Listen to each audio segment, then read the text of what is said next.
Welcome to another flip video lesson with Mr. Volkman. This flip video is going to be going over the transportation of the northern states in the 1800s. The second video of this series will then go over the southern states' transportation. This is for lesson 19.6 and 19.7. However, today's lesson will focus more on 19.6.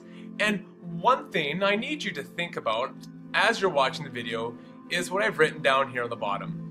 That has to do with how the government was spending its money in relation to transportation. The states in the northern part of our country were, yes, spend that money, government, improve our transportation. Whereas the states in the south were more like, no, boo, do not spend that money on our transportation, government, spend it elsewhere. I'd be curious to know if you can figure out why the North was for government spending on transportation, while the South very much was against spending on transportation. Let's begin, shall we? The transportation of the northern states really can be broken down into three different categories. We had roads, we had canals, and we had railroads. The northern states mainly used transportation to try to connect the northwestern states to the coast, because there wasn't really good transportation between those states starting getting further and further away from the coast and the states and the cities that were right by the Atlantic Ocean. Let's first talking about the roads, specifically the roads in the early 1800s. Roads back then were pretty much dirt paths, filled with tree stumps. It was extremely expensive to move cargo, one, because it took so long because the roads were terrible, and two, well, that had to do with the long travel times. With stagecoaches, you could go about 4 miles an hour, and you would cram, in some cases, 12 people into one tiny coach. Now, how many of you can hardly stand to sit in a big minivan or expedition vehicle with maybe 1, 2, or 3 other siblings? Can you imagine 12 people on a very bumpy ride, and it's probably hot, stinky, stuffy? Yeah, it's not pretty. But people did what they had to do back then. 1991, the first turnpike or toll road was constructed.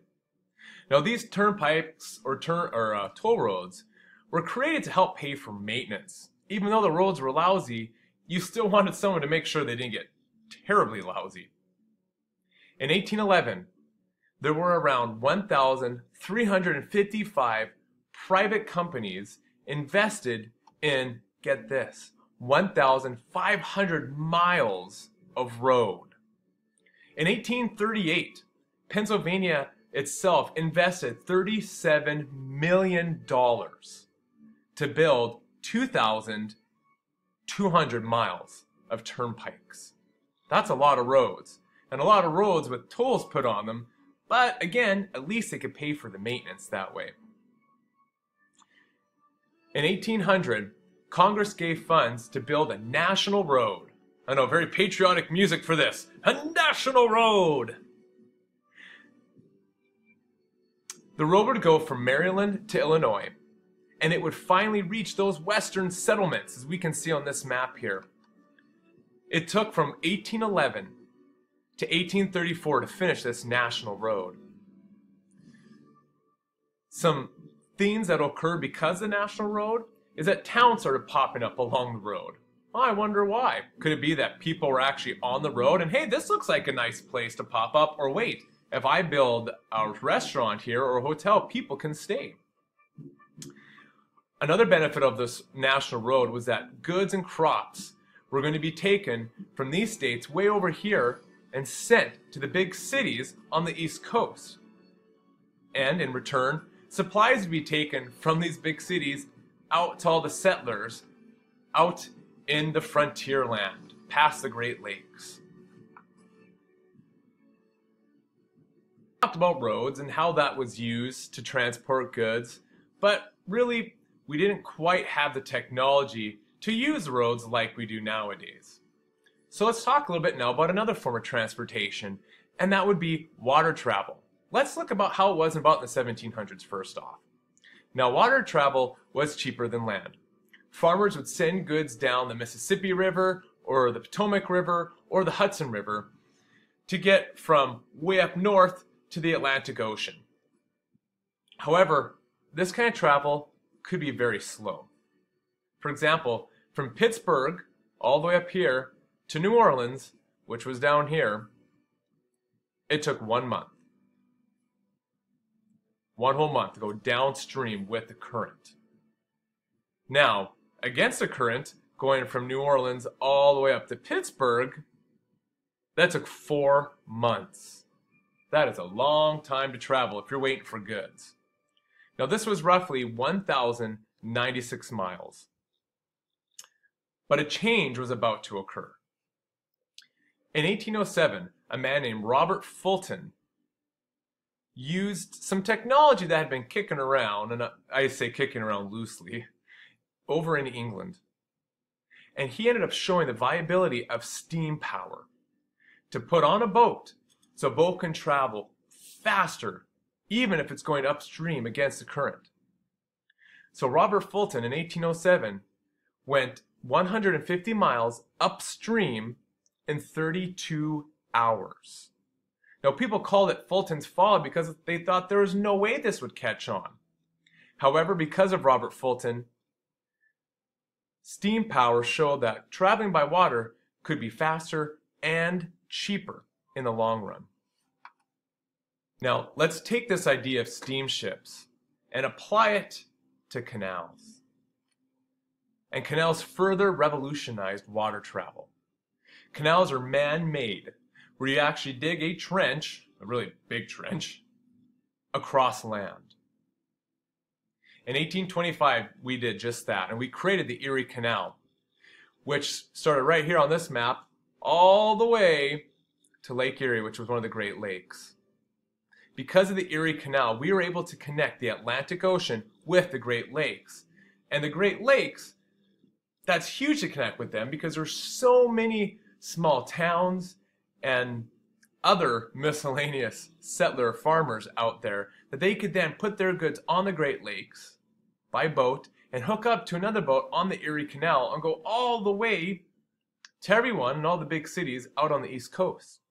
Now, this river right here, the Hudson River, goes directly to the Atlantic Ocean. It took 3,000 workers in 8 years to cut forests, dig through rock, and build over swamps to create the Erie Canal.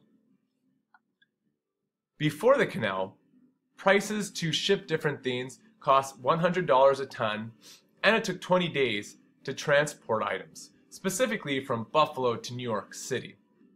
However, with the canal, to do the same route, it only cost $5 a ton, and it took you 6 days.